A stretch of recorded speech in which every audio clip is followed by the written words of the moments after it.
Debt is older than banks, older than paper money, older even than coins. It is, in many ways, the first financial product humanity ever created. When you picture a loan today, you might think of student debt, credit cards, or mortgages. But thousands of years ago, in the shadow of Mesopotamian temples, people were already borrowing grain and silver, promising to return it later, with interest. It was not just an agreement. It was survival, and that's where the story of debt begins, with necessity. Drought, famine, war, all could push people to borrow from their neighbors or from the temple storehouses. At first, this may have seemed like a community safety net, but quickly, debt became something far more powerful, a tool of control.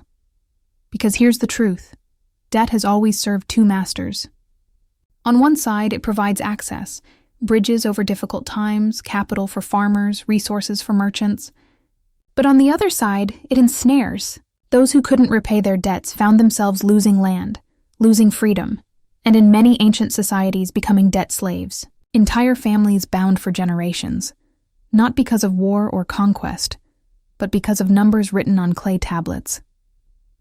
Fast forward to today, and the mechanics haven't changed much, only the scale has. Instead of clay tablets, we have credit reports. Instead of temple priests, we have global banks. But the underlying principle, that wealth can be extracted not from creating, but from lending, remains untouched. This is why debt, across civilizations and centuries, has proven itself as the most enduring, most profitable business in history. And the deeper we look, the more we realize every empire, every economy, every revolution has been shaped by the shadow of debt. Rome, Carthage, Athens. The empires we read about in history books were not just built on armies, they were built on loans. Wars were funded with borrowed silver. Expansion was fueled by credit extended to merchants. Even the famous Roman roads, still visible today, were part of an infrastructure financed by taxes and debt obligations. But debt didn't only build, it destroyed. In Athens, debt crises nearly toppled democracy. Small farmers, unable to repay loans, lost their land and became serfs. The city erupted in social unrest until Solon, the lawmaker, declared a seismic reform, the cancellation of debts and the freeing of debt slaves. It was called the Sisaktaia, literally the shaking off of burdens. Rome faced similar turmoil. Its plebeians, ordinary citizens, were often crushed under loans owed to patrician elites. Debtors could be imprisoned, whipped, or enslaved. Riots broke out. Politicians rose and fell promising relief. Sound familiar? Every time debt grew too heavy, society risked collapse. Yet ruling classes always found ways to use it to their advantage, extracting wealth from the many to enrich the few. Even empires like Spain, flush with gold and silver from the New World, bankrupted themselves by overborrowing. By the 16th century, Spain defaulted on its debts multiple times. Why? Because war and expansion were endlessly financed with borrowed money until creditors demanded payment. The lesson was clear even then. Empires could rise spectacularly on debt, but they could also fall just as dramatically when the balance tipped. The modern system of debt truly began in Renaissance Italy. In Florence, Venice, and Genoa, bankers pioneered new methods of lending, not just to individuals, but to governments. And this innovation changed the world. When kings and princes realized they could borrow vast sums from private bankers, a dangerous partnership was born. Wars, palaces, and dynasties could be financed not by waiting for tax revenues, but by leveraging future payments. The Medici family in Florence became the architects of this system. Their banking empire stretched across Europe, financing trade routes, monarchies, even the papacy. But they weren't unique. Venice issued government bonds to finance its wars. Genoa lent enormous sums to Spain. This was the true birth of national debt. Suddenly, entire states could mortgage their future for the promises of today, and bankers profited immensely. England took the model further in 1694 with the creation of the Bank of England. For the first time, a government had a central bank that could issue bonds and organize debt at scale.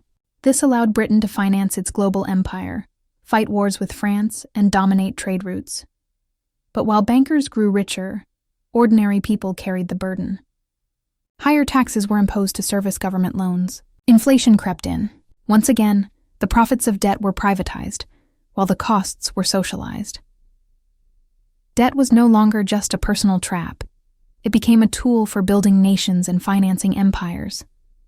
And from this moment on, debt would define geopolitics. The United States was born in debt. The Revolutionary War was financed almost entirely with borrowed money from Dutch bankers, French allies, and domestic bonds sold to wealthy merchants. Without those loans, independence might have been impossible. But debt didn't end with victory. By the time the Constitution was drafted, the U.S. government was drowning in obligations. Enter Alexander Hamilton, the first Secretary of the Treasury. His bold plan was to consolidate all state debts into a single national debt, backed by the federal government. It was controversial, but it worked. Why? Because Hamilton understood a paradox. Debt, when managed well, could actually strengthen a nation. If creditors had a stake in America's success, they would support its growth. Debt became not just a burden, but a strategic tool. This philosophy carried forward. The Civil War was financed with greenbacks, a new form of government debt. The Great Depression saw government borrowing rise to create jobs and stabilize banks. And World War II? It was won on the back of war bonds, sold directly to the American people. Debt built the highways, funded the moon landing, and underwrote decades of prosperity. Yet each expansion of debt also raised the same old questions. How much is too much? Who really benefits, and who ultimately pays the bill? Debt in the modern sense, personal credit, exploded in the 20th century. Before, borrowing was mostly for businesses or governments. But after World War II, a new idea took root. Ordinary citizens could borrow for consumption. The invention of the credit card changed everything. No longer did people have to save first and spend later. Now they could spend instantly and worry about repayment tomorrow. Banks loved it. Interest rates on credit cards soared, becoming one of the most profitable sectors in finance, and Americans embraced it. By the 1980s, personal debt levels had skyrocketed. Student loans followed, locking generations into decades-long obligations. Mortgages grew larger as home prices inflated. Auto loans expanded. Debt wasn't just for emergencies anymore. It was for lifestyle. But behind the glamour of consumer culture was a simple truth. Debt had become the product. Banks no longer needed to sell services. They sold credit itself. And it was endlessly profitable. Advertising normalized it. A good life meant a financed life. And soon, personal debt became as American as apple pie. By the late 20th century, debt was no longer just personal or national. It was global. Institutions like the International Monetary Fund and World Bank began extending loans to developing nations. The idea was to promote growth. The reality was often different. Countries in Latin America, Africa, and Asia found themselves trapped. Loans came with conditions. Privatize industries, cut social spending, open markets. Economies shrank. Poverty grew, and yet the debt remained. This became known as the debt trap. Nations were locked into repayment schedules that siphoned wealth from the poor to the rich. And international creditors profited enormously. Meanwhile, financial crises, from the Asian crash of 1997 to the Eurozone crisis of the 2010s, proved once again how powerful debt could be as a geopolitical weapon. Entire governments rose or fell depending on their ability to pay creditors. Debt had evolved beyond a business. It was now an instrument of control at the planetary level.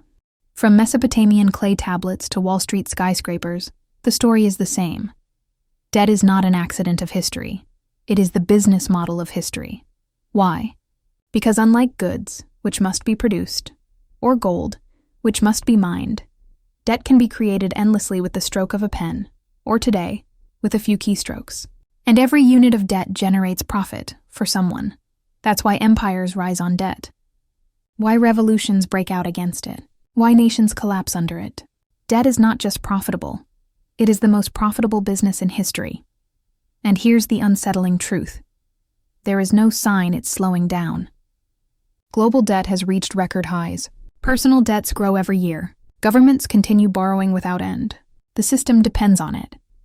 We often imagine innovation, technology, or resources as the engines of history. But if you peel back the curtain, you find something more fundamental. The constant recycling of obligation. The monetization of tomorrow's labor. The quiet machinery of debt. It is invisible yet omnipresent, profitable yet devastating.